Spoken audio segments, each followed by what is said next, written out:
Assalamualaikum warahmatullahi wabarakatuh. Perkenalkan, nama saya Nurdian Islami dengan NIM 2316050027 dari kelas Perbankan Syariah A akan menjelaskan sistem pengelolaan dana pada perbankan syariah. Yang pertama itu sumber-sumber dana pada bank syariah itu yang pertama yaitu Giro Wadiah. Giro Wadiah adalah rekening tabungan yang terdapat di dalam bank syariah dengan menggunakan prinsip wadiah, yad amanah atau titipan, di mana nasabah menitipkan dananya kepada bank dan akan dikelola oleh bank secara syariah, dan nasabah bisa menarik dananya tersebut dengan menggunakan cek, bilet giro, atau pemindah bukuan yang lainnya. Nasabah tidak mendapatkan bagi hasil dari hal tersebut, tetapi mendapatkan seperti bonus dari bank, tetapi tidak boleh diperjanjikan di awal. Yang selanjutnya adalah tabungan mudharabah. Tabungan mudharabah adalah tabungan yang dijalankan berdasarkan prinsip mudharabah. Prinsip mudharabah ini adalah akad kerjasama antara dua orang, di mana pihak pertama sebagai sohibul mal atau pemilik dana, sedangkan pihak kedua bertindak sebagai pengelola atau mudorib.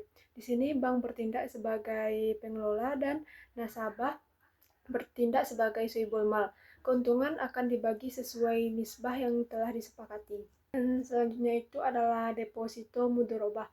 Deposito mudharabah ini adalah simpanan dana dengan akad mudharabah, di mana pihak pemilik dana atau sohibul mal mempercayakan seluruh dananya untuk dikelola oleh bank atau mudharib dengan bagi hasil sesuai dengan nisbah yang telah disepakati sejak awal.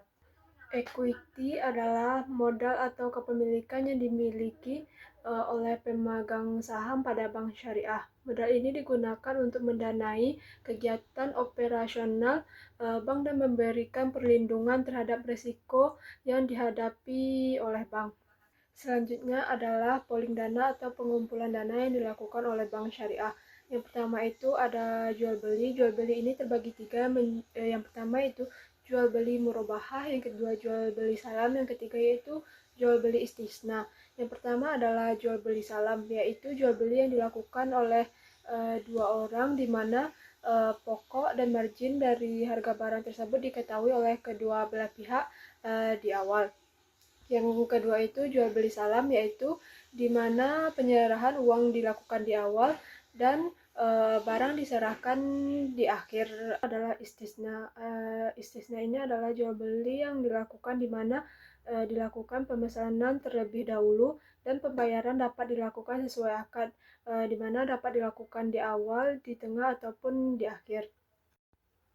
Yang selanjutnya itu adalah ijaro. Ijaro atau sewa menyewa dengan biaya sewa yang telah ditetapkan dan tidak adanya tambahan keuntungan yang lainnya.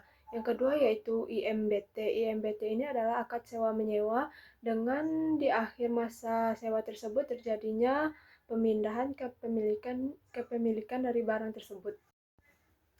Yang selanjutnya yaitu PLS Base.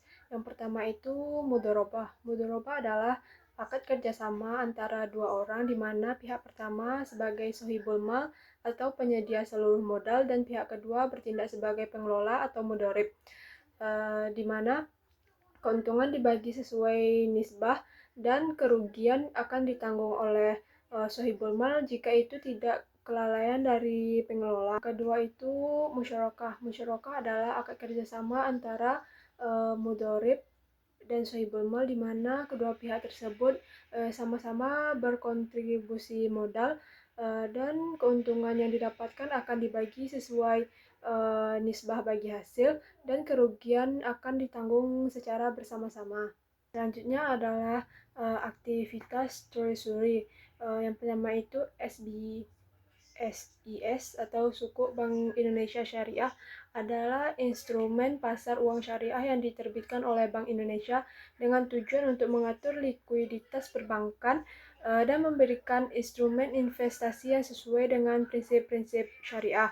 Obligasi adalah surat utang jangka panjang yang diterbitkan oleh perusahaan, pemerintah, atau lembaga lainnya untuk meminjam dana dari investor. Pendapatan yang diperoleh oleh bank dari kegiatan jual beli disebut dengan margin. Yang kedua yaitu dari akad sewa menyewa, bank akan mendapatkan ujroh. Dan yang ketiga yaitu dari akad kerjasama akan diperoleh nisbah bagi hasil. Dan dari aktivitas treasury, bank akan mendapatkan bagi hasil atau bonus. Dari profit distribution tersebut, keuntungan akan dibagikan kepada nasabah, dan yang kedua yaitu dibagi kepada bank. Yang selanjutnya, ada pendapatan yang diterima bersih 100% oleh bank dari jasa-jasa yang ditawarkannya. Contohnya itu pengiriman uang. Yang kedua yaitu inkaso. Inkaso ini adalah layanan bank untuk menagih pembayaran atau surat dokumen berharga dalam pihak ketiga di kota lain dalam negeri. Yang kedua itu bank garansi, adalah jaminan tertulis yang diterbitkan bank kepada nasabahnya untuk memastikan bahwa nasabahnya tersebut dapat memenuhi kewajiban kepada pihak ketiga. Baiklah, hanya sekian penyampaian materi dari saya. Saya ucapkan terima kasih.